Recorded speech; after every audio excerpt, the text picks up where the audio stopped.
നമസ്കാരം. ദുബായിലെ residential commercial കെട്ടിട ഉടമകൾക്ക് ഇനി മുതൽ തോന്നിയ പോലെ കെട്ടിട വാടക നിശ്ചയിക്കാനോ വർദ്ധിപ്പിക്കാനോ കഴിയില്ല. പുതിയ സ്മാർട്ട് വാടക സൂചിക അഥവാ സ്മാർട്ട് റെന്റൽ ഇൻഡെക്സ് നിലവിൽ വന്നതോടെയാണിത്. ദുബായിലെ ഓരോ മേഖലയും കെട്ടിടങ്ങൾക്ക് ലഭിക്കുന്ന അനുസൃതമായിരിക്കും ഇനി മുതൽ കെട്ടിട വാടക നിശ്ചയിക്കാനും വർദ്ധിപ്പിക്കാനുള്ള അനുമതി.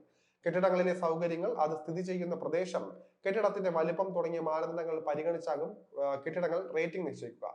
ഇത് പ്രകാരം പഴയ കെട്ടിടങ്ങൾ കാലോചിതമായി പുതുക്കി പണിയാൽ മാത്രമേ ദുബായിൽ ഇനി വാടക വർദ്ധിപ്പിക്കാൻ പാടുള്ളൂ. ദുബായ് ലാൻഡ് ഡിപ്പാർട്ട്മെന്റിലെ റിയൽ എസ്റ്റേറ്റ് രജിസ്ട്രേഷൻ വിഭാഗം ആണ് ഇക്കാര്യം അറിയിച്ചിരിക്കുന്നത്. ദുബായ് ലാൻഡ് ഡിപ്പാർട്ട്മെന്റ്, അതായത് DLD ആണ് പുതിയ സ്മാർട്ട് വാടക സൂചിക പ്രഖ്യാപിച്ചത്. ഏതെങ്കിലും ഏജൻസിയോ സ്ഥാപനമോ അല്ല കെട്ടിടങ്ങളുടെ വാടക സൂചിക കണക്കാക്കുക എന്നതാണ് ഇതിന്റെ സവിശേഷത. മറിച്ച് AI സഹായത്തോടെയായിരിക്കും ഇത് തയ്യാർ ചെയ്യുക. പുതിയ റെന്റൽ ഇൻഡെക്സ് കെട്ടിട ഉടമകൾക്കും അതുപോലെ തന്നെ വാടകക്കാർക്കും നിക്ഷേപകർക്കും ഗുണകരമാകുമെന്നാണ് അധികൃതർ അറിയിച്ചിരിക്കുന്നത്. ദുബായിലെ സ്വതന്ത്ര വ്യാപാര മേഖല, സ്പെഷ്യൽ ഡെവലപ്മെന്റ് സോണുകൾ തുടങ്ങിയവ ഉൾപ്പെടെ ദുബായിലെ എല്ലാ പ്രദേശങ്ങളിലെ കെട്ടിടങ്ങൾക്കും വാടക സൂചിക പ്രകാരമുള്ള റേറ്റിംഗ് ബാധകമാണ്.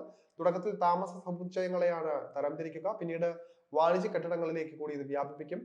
വിപണി മൂല്യം, പ്രദേശത്തിന്റെ പ്രാധാന്യം, കെട്ടിടത്തിലെ സൗകര്യം, സുരക്ഷ തുടങ്ങിയ 60 ഘടകങ്ങൾ പരിശോധിച്ചാണ് കെട്ടിടങ്ങളെ തരംതിരിക്കുക എന്ന് അധികൃതർ അറിയിച്ചിട്ടുണ്ട്.